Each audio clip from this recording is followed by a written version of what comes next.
come back to questions for Coach. Coach.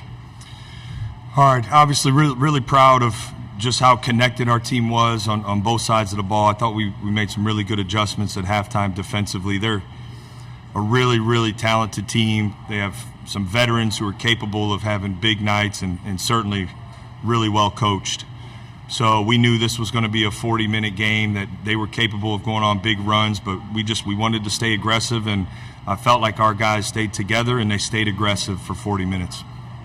Take questions for Bruce. If you have a question, raise your hand. We'll start with Kyle in the front row, then we'll go to Steve in the second row. Kyle. Hey, Bruce, what's it like playing for this guy, the ball energy next to you, to just see the excitement out of him and what you guys are doing on the court? He's one of the reasons why I came to Ohio State. So playing for this guy last year and this year been fun. It's been exciting roller coaster events. You couldn't tell me how my 2-year college is going to be like this, but I'm glad it panned out like this. We winning games, everybody connected, so everything good right now.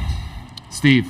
Yeah, Bruce, you hit a couple three-pointers right at the beginning of the game.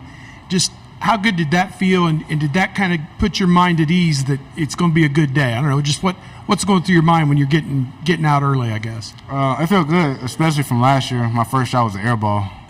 So my first shot went in this time, so I was excited, and how Iowa was playing me, that was heavy in my gap. So a lot of my teammates, I just hit the wide open guy, and they made shots tonight. So when guys hit shots like that, real easy on offense, and to get stops, that's why we came with a win today. You guys went, just one more if I can. Yep, go ahead. You guys went on a run in the tournament last year in Chicago. Do you feel like the same vibes are starting to pop up with this team right now, or what are you thinking, I guess? What's going through your mind as you're one game in what could be 4? Of course. We're trying to win the whole thing, but we know we got to take it one day at a time.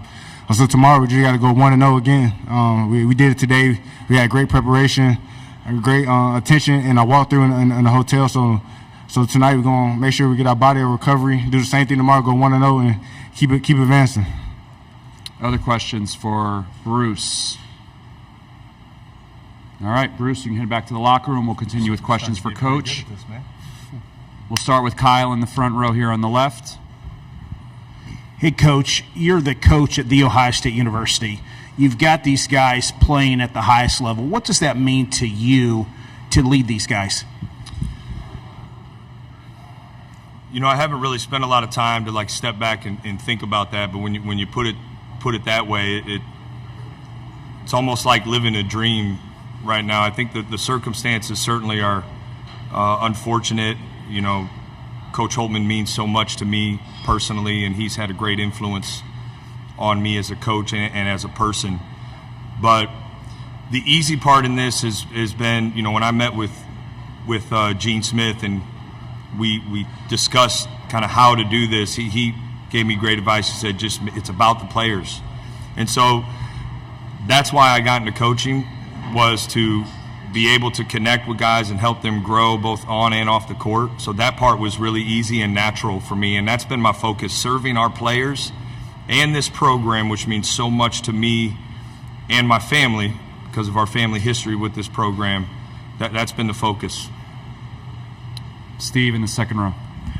But Jake, you guys were on such a roll there, 4 straight to end the regular season. Was there any hesitation, any thought, are we going to carry this over to the postseason? And you guys more than answered that. Just what was kind of your thought about carrying it over? Yeah, I didn't have any doubts because of the leadership of this team and how connected our guys have been really every day in practice. That gave me great confidence that we were going to come out and play and continue to play how we've been playing. And we've talked about it. We still have to get better. We still have to try to have longer stretches of aggressiveness on both sides of the ball and just maybe a higher level communication. I thought our communication wasn't as good as it needed to be in the first half, but our guys, they responded. But no, Steve, I didn't have any doubts because of our leadership and how connected our guys have been. And just one other thing I want to ask. Everybody seems to believe coming into this that you get 2 wins, you have a really good chance of making the tournament. I know you're concerned about the basketball and every day putting out your best effort and everything, but what would that mean tomorrow if you're able to beat a great team like Illinois and position yourselves a little bit better perhaps? It'd mean a great deal. Listen, when this happened back in the middle of February, we talked about just the opportunity that was in front of us, and our guys have earned the right to embrace how meaningful these games are. So we're not shying away from what's at stake, but we're able to do that because of how mature our group is, and they understand that in order to, keep going, we have to focus on the task at hand, and we have to continue to get a little tougher, a little more together, and sustain our urgency and aggressiveness for, as long as we can, and keep pushing for a 40-minute game of those things. Any other questions for Coach? Okay. All right. Thank you. All right. No, I appreciate it. I get a little excited. I got to probably work on that.